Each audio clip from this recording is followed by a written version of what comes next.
Hey everyone, Phoenix here. Welcome back to my Withered Bonnie cosplay tutorial.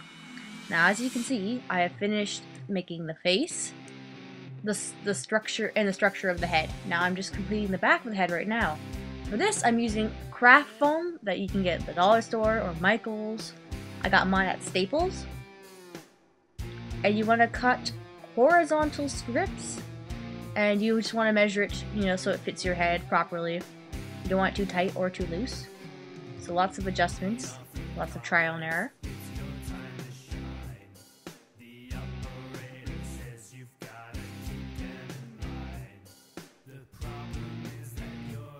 Make sure it's hot glued on properly.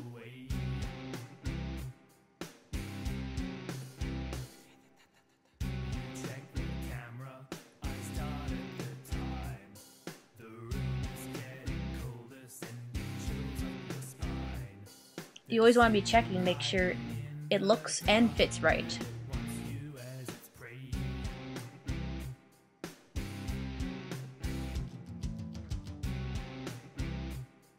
Now when you're happy with the alignment of the back of the head, you can start working on the top of the head, which is also craft foam, but cut into vertical strips and then hot glued into place.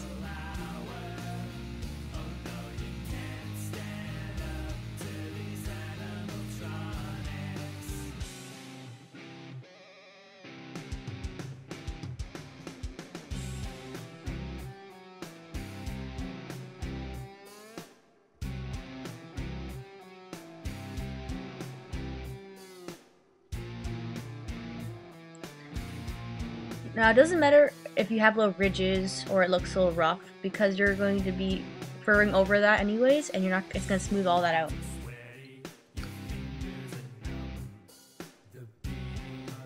You just want the base structure of the head to look proper. Now when you're happy with that, you want to take a strip of your blue foam that you use for the sides of the head and the cheeks, and cut out a nice long horizontal strip,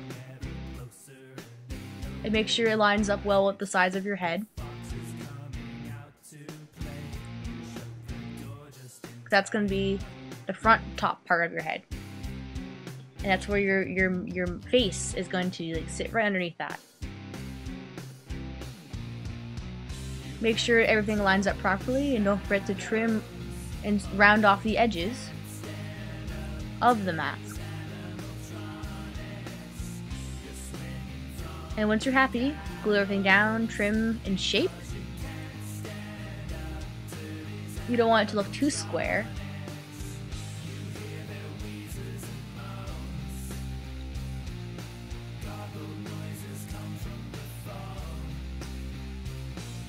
Make sure you use lots of hot glue to really reinforce the back of that.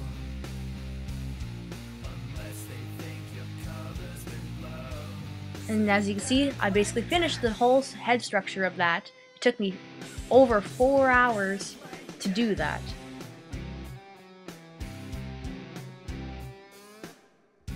And now, you want to cut out 2 rounded rectangle pieces, because that's going to be the bottom part of Bonnie's ears. Just kind of shape them and smooth out the sharp edges.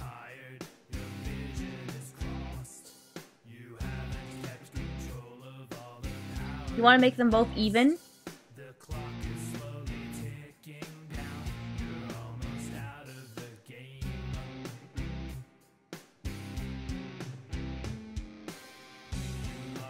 And when you're finished with those bottom pieces of the ears, you want to work on the smaller parts of the ears, which is basically the same shape but a little bit smaller, a little bit narrower at the top, but still rounded, and make sure they're even as well.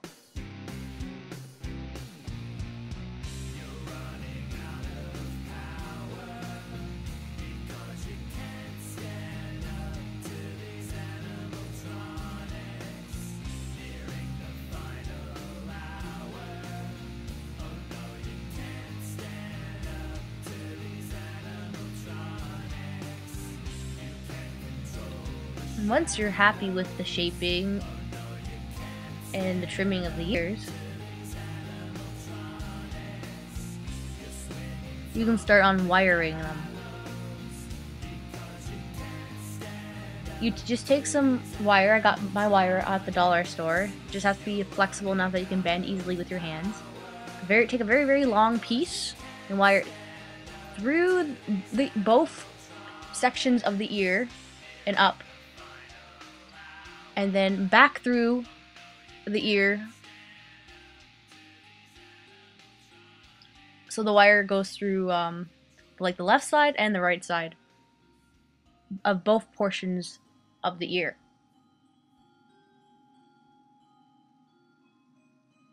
And once you have it right, you can bend it to any shape you want.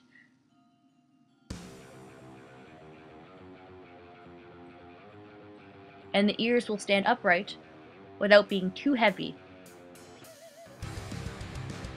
Just twist the wire at the ends when you're finished.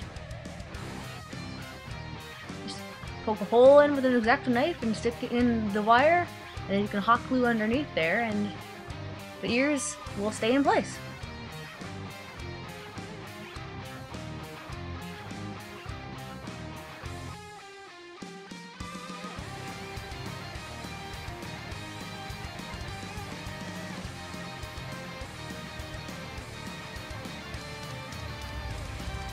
As you can see, the blue foam sticks to everything.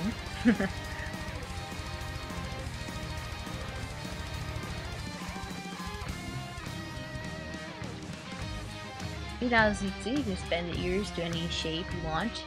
You have them both standing straight up, they can have them be bent, and they'll be pretty sturdy too.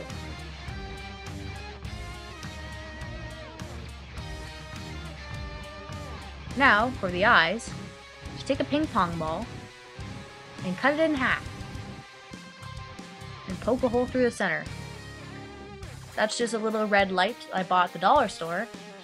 I'm just making sure it's big enough for the hole of the light to shine through.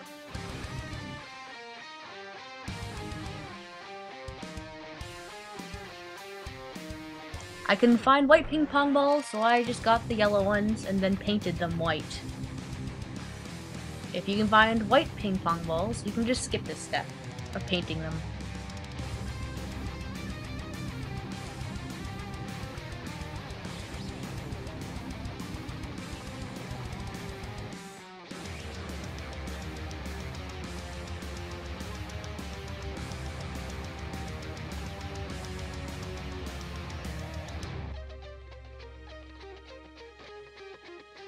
Just using a pencil to widen the hole in the center of the ping pong balls.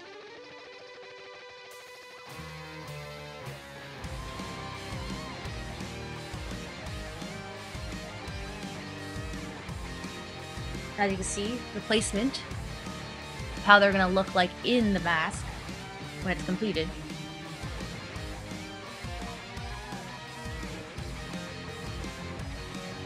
Now I'm just painting them off-white first, and then bright white after. I find it gives a bit better of a texture, making them look a bit older and more withered, I guess. I'll see you guys in part 2 when I start to do the furring. As you can see, I have this purpley lilac-y color for the fur, and I'll see you guys later.